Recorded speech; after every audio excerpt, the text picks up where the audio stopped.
Vamos a continuar entonces con este proceso de construir conocimiento. En esta oportunidad vamos a generar una línea de epistemología desde el método científico y es pertinente hacer la aclaración y es que la filosofía dentro de su serie que hacer epistemológico, es decir, sobre adquirir conocimiento, no aplica el método científico. La filosofía es estrictamente teórica, es reflexiva, es analítica, no es científica. ¿Qué quiere decir?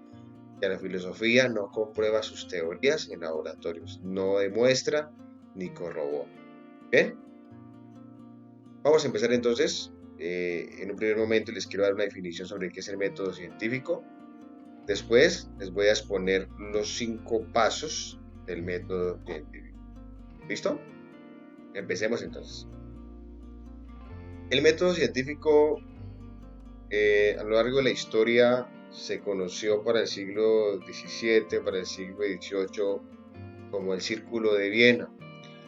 Y es que fueron unos filósofos que generaban ciencia, generaban conocimiento frente a problemas que se desarrollaban en su contexto y desarrollaron un debate entre lo que se podía corroborar, de lo que se podía comprobar empíricamente y de lo que se podía refutar o lo que se podía falsacionar.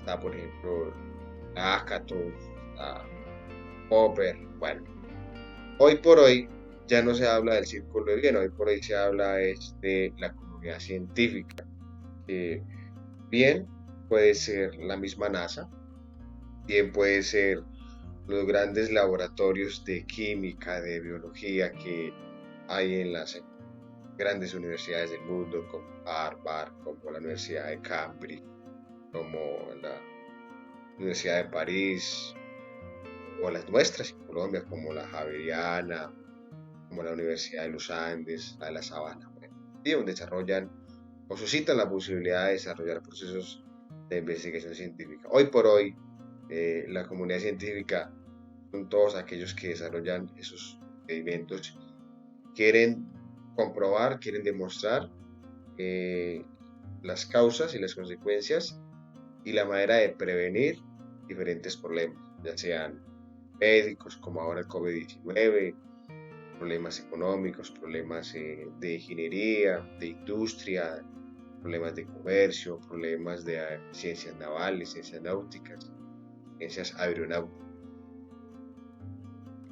Hay que decir entonces que el término método científico nace propiamente para la modernidad, desde René Descartes para el siglo XVII en adelante ya vienen a sufrir esas primeras posibilidades, pero en la manera en que se va a consolidar propiamente como estructura en el mundo, se puede decir que es a partir de la revolución industrial y hoy por hoy ya cada país se puede contar con un proceso o con un sistema o con un organismo de investigación. Bueno, es importante resaltar también que crear ciencia no es exclusivamente de las universidades o exclusivamente de un laboratorio, de una facultad o de una organización. Crear ciencia, ser investigador, es una condición propia de todo ser humano. Solo que algunos dedicarán toda su vida en ser grandes científicos, pero por el simple hecho de querer saber las cosas, de querer interpelarse, de querer cuestionar, de querer indagar, por el simple hecho de la curiosidad, usted y yo ya estamos siendo investigadores. Que no lo desarrollamos de una manera disciplinaria y estructurada con los pasos, ¿no? Con la hipótesis, con la experimentación, con las teorías y sus leyes. No, que no estamos nosotros construyendo pensamiento propiamente para publicar y para que se lleve a una biblioteca de investigación. No, pero nuestro ser y que hacer de nuestra vida cotidiana cuando usted se pregunta, pero bueno, ¿por qué esto? ¿Por qué aquello? ¿Por qué la lluvia? ¿Por qué la ingeniería automotriz ya está construyendo pensamiento científico investigado? De modo que Construir ciencia es una condición propia del ser humano. Y a lo largo de la historia, pues esta ha venido mejorando, se ha venido perfeccionando. Y hasta el momento, pues conocemos 5 pasos para el desarrollo de la misma. El primero, la observación. Esto es importante porque es el punto de partida para construir el método científico y de esta depende el éxito de toda la investigación que se vaya a desarrollar de aquí en adelante. Y una observación parte desde un problema específico que se quiera investigar. Y hay diferentes líneas de todas las problemáticas en el mundo. Ya les comentaba hace un poco, desde la ingeniería, desde la medicina, desde lo molecular, desde la microbiología, desde la biología, desde lo anfibio, lo marino, lo selvático, todas las líneas que usted quiera investigar, para aplicar el método científico.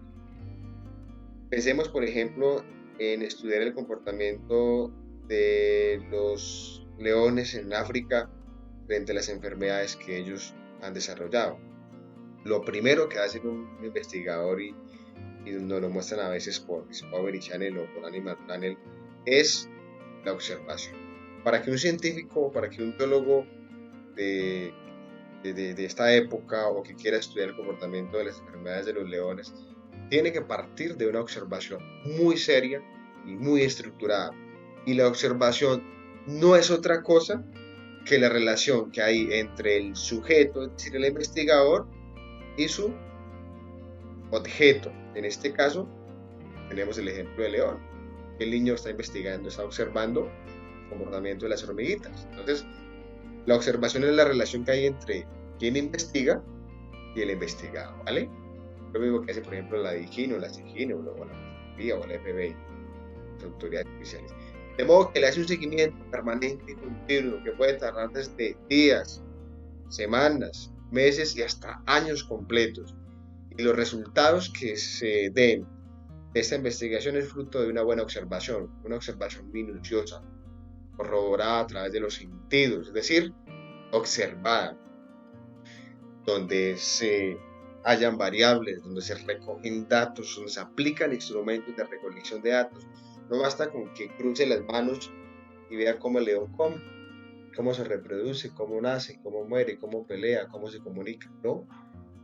Observar implica también unas reglas muy básicas y es aplicar instrumentos de recolección, como pueden ser grabaciones, poner unas cámaras en árboles, poner unas cámaras de seguimiento, unas cámaras nocturnas con infrarrojo, ponerle unos dispositivos de audio, ponerle unos dispositivos para hallar, por ejemplo, su manera de comunicarse, su lenguaje, huellas, tomar, digamos, muestras de su orina, de su sudor, de su pelo, ver cómo cambia el color de la orina, del estiércol, la saliva. Bueno, observar implica llevar un diario de campo, es decir, tomar datos en unas bitácoras, en unas agendas, de todo el seguimiento día por día, semana por semana. Entonces, ¿qué pasó en la semana 1? ¿Qué pasó en la semana 2? Semana 3, semana 4, hasta completar 50, 60 semanas o los años que sean necesarios. Es decir, la observación no solamente es ver, es todo un equipo, todo un proceso muy amplio de seguimiento continuo. ¿Listo? De allí parte la observación, entonces, de una manera muy estructurada y hay diferentes instrumentos de recolección de datos. En el caso de los animales, bueno, puede ser desde una observación etnográfica, es decir, directa y llevando un diario de campo, apoyado en instrumentos como cámaras, como micrófonos. Pero si se tratase, por ejemplo, de analizar el comportamiento de la economía, el comportamiento de la política en la sociedad o en la sociología, se pueden aplicar otros instrumentos. Pueden ser, por ejemplo, encuestas, pueden ser entrevistas, puede ser también la observación llevando un diario de campo, unas bitácoras, y allí hay unas variables y es que la investigación puede ser cualitativa, es decir, que se quiere hallar las características que hay en los sujetos o en el animal. Puede ser cuantitativa, es decir, se quiere hallar ya de manera numérica, de manera matemática, puede ser mixta, es decir, que se hallen las dos investigaciones, que se hallen dos variables, tanto lo cualitativo como lo cuantitativo, o puede ser documental, que es simplemente un acercamiento a lo que ya se ha investigado, es decir, consultar teorías y leyes. Bueno, estos son conceptos que quizás no los conocen, pero que en el proceso los iremos viendo. Entonces, primer punto de la investigación, la observación, y de esta depende el buen éxito y el buen proceso. Segundo momento, la hipótesis. La mayoría de investigaciones pueden llegar hasta acá. La hipótesis es la explicación parcial, es la explicación provisional que le hace a un problema en específico. Entonces, si queremos, por ejemplo, estudiar el tema de las enfermedades de los leones en el África, la hipótesis es hacer una primer explicación, un primer acercamiento de una posible causa de por qué los leones en el África se están enfermando de cáncer. ¿Listo? Pero ojo, la hipótesis todavía no es una verdad absoluta, no es una verdad universal, como si es la ley, o no es una explicación en su totalidad veraz, como si es la teoría. Es una primera aproximación a una posible explicación de lo que pudiese ser. ¿Listo? De modo que la hipótesis, como no es comprobada, pero ya está explicando algo, ya está dando un paso, va a pasar a un siguiente momento, que es la experimentación.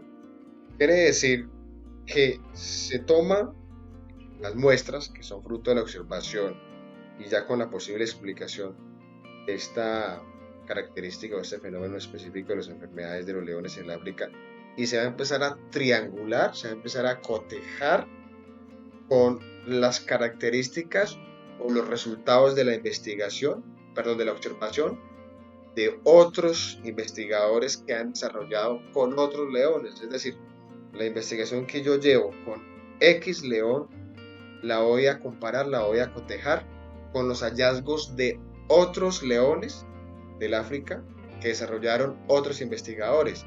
Y a partir de allí ya empiezo a crear la posibilidad de unas posibles respuestas. No es solamente lo que yo estoy tratando de definir, tratando de demostrar o explicar, sino que veo que sí tiene coherencia, que sí tiene pertinencia con lo que otros investigadores, con los hallazgos de otros científicos y con los hallazgos de otros leones que también han desarrollado este mismo fenómeno de las enfermedades como el cáncer. De modo que se toman las muestras que yo recolecté en la observación, como por ejemplo muestras de sangre, muestras de orina, muestras de materia fecal, muestras de saliva, y las compruebo, las triangulo con las de otros científicos. ¿Listo? Y a partir de allí, pues ya haciendo uso de elementos químicos en un laboratorio de biología animal, ya puedo llegar a suscitar la posibilidad de una posible explicación de por qué los animales, por qué los leones en el África padecen de cáncer. Luego, a partir de allí, cuando ya compruebo, cuando ya demuestro, cuando ya cruzo mi investigación con la de otros, ya doy un paso enorme. Y es que los resultados de esa investigación ya los puedo elevar a una teoría. Es decir, que ya puedo confirmar como cierto que de qué manera o cómo se desarrolla o cuáles son las causas del cáncer en los leones en el África.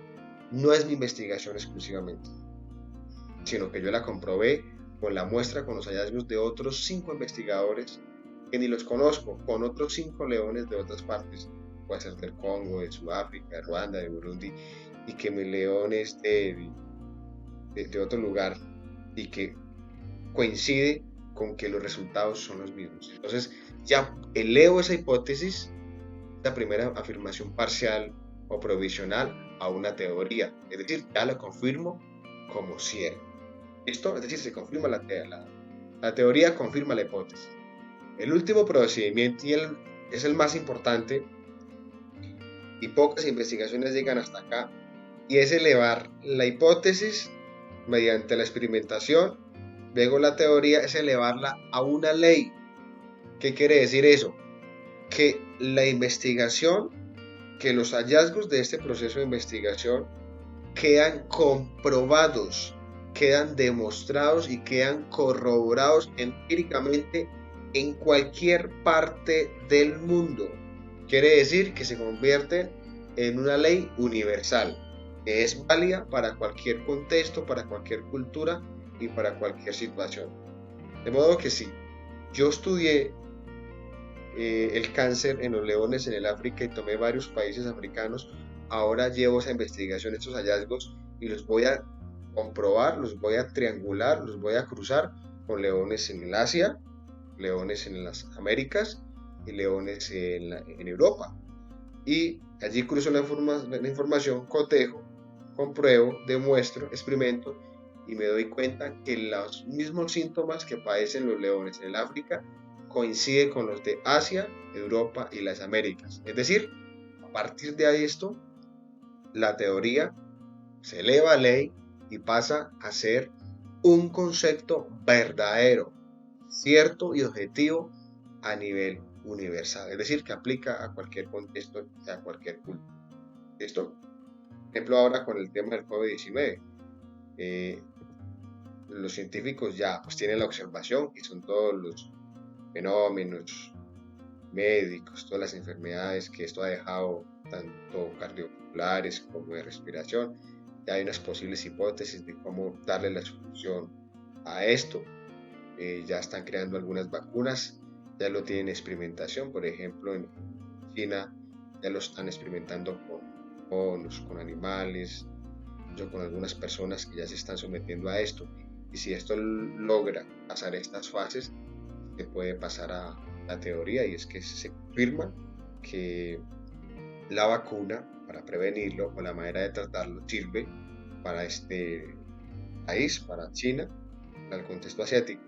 Y si es posible que eso funcione allí, lo van a empezar a demostrarlo también en sujetos de Europa, de las Américas, de África. Y si se dan cuenta que esta vacuna sirve y cura el COVID-19 en el resto de continentes, se puede convertir en ley universal. Es decir, aplica para cualquier contexto y para cualquier ser humano. De modo que esos son los diferentes pasos. Ustedes se preguntarán, profe, ¿y es posible que una teoría o que una ley sea falsacionada? Es decir, que sea refutable, que se pueda demostrar su incoherencia o que se pueda demostrar lo contrario.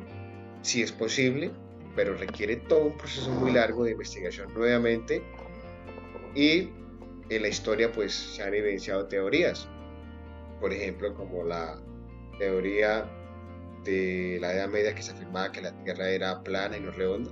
Fue una teoría que en su momento tuvo validez y todo, daba por hecho que la Tierra era plana, pero se demostró que es redonda. Es decir, una ley que se falsacionó en términos de Karl Popper.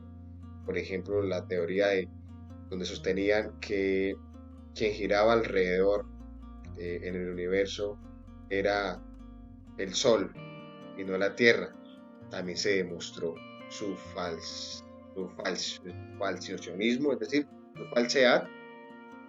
Se refutó. Bueno, el término moderno sería refutar, pues se habla de falsacionar, el falsacionismo.